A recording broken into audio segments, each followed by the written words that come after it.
आज 14 जनवरी 2023 की मुरली है। बाबा कह रहे हैं, मीठे बच्चे, अब तुम्हारी काया बिल्कुल पुरानी हो गई है। बाबा आए हैं तुम्हारी काया कल्प वृक्ष समान बनाने। तुम आधा कल्प के लिए अमर बनते हो। और आगे बाबा प्रश्न पूछ रहे हैं कि इस वंडरफुल नाटक, ये जो आश्चर्यचकित कर देने वाला ये जो नाटक है, इसमें कौन सी बात बहुत ही समझने की है। उत्तर बतलाते हैं बाबा कि इस नाटक में जो भी किरदार हैं, जो भी कलाकार हैं, उनका चित्र केवल एक बार ही देख सकते हैं, फिर वही चित्र 5000 वर्ष के बाद देखेंगे तो 84 जन्मों के 84 चित्र बनेंगे और सभी भिन्न भिन्न होंगे। कर्म भी किसी के साथ मिल नहीं सकते और किसी का कर्म किसी से मिल नहीं सकता।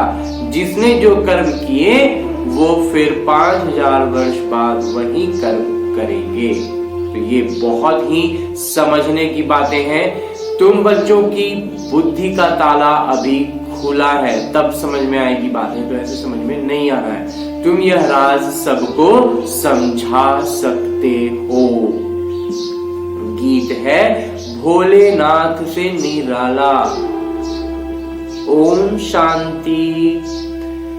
कि हम निराकारी और साकारी दोनों बाबा के सिकिलदे नूरे रत्न हैं। ब्रह्मा बाबा के भी और शिव बाबा के भी सिकिलदे नूरे रत्न हैं। तो हम शिव बाबा के जीते जी वारिस बने हैं। इसी नशे में रहना है। शिव बाबा के बन गए, जीते जी होश हो गया, हमें जागृति आ गई। इसका एक अलग ही नशा होना चाहिए। तो योग बल से विश्व की राजाई लेनी है। पवित्रता की राखी बांधी है तो सहन भी करना है। पतित कभी नहीं बनना है। और आगे बाबा वरदान दे रहे हैं। वरदान देते हुए बाबा कहते हैं कि सुख के सागर बाबा की स्मृति द्वारा दुख की दुनिया में रहते भी सुख स्वरूप भवा। सुख के सागर के तो हमारे जो पिता है, परम पिता परमात्मा, वो सुखों के सागर हैं। उनकी सिर्फ याद में रहेंगे तो हम दुख की दुनिया में रहते हुए भी सुख स्वरूप बनेंगे। सदा सुख के सागर बाबा की स्मृति में रहो तो सुख स्वरूप स्वाभाविक बन जाएंगे।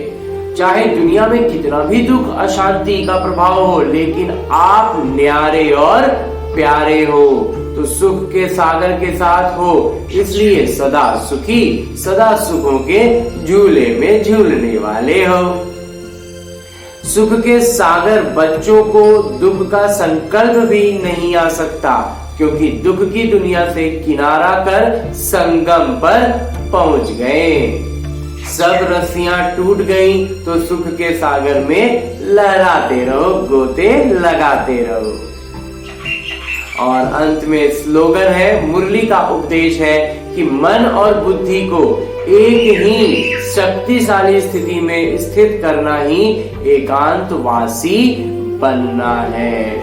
बहुत सूक्ष्म स्तर पर समझने का बहुत बढ़िया उपदेश बाबा का इस मुरली में है आज के।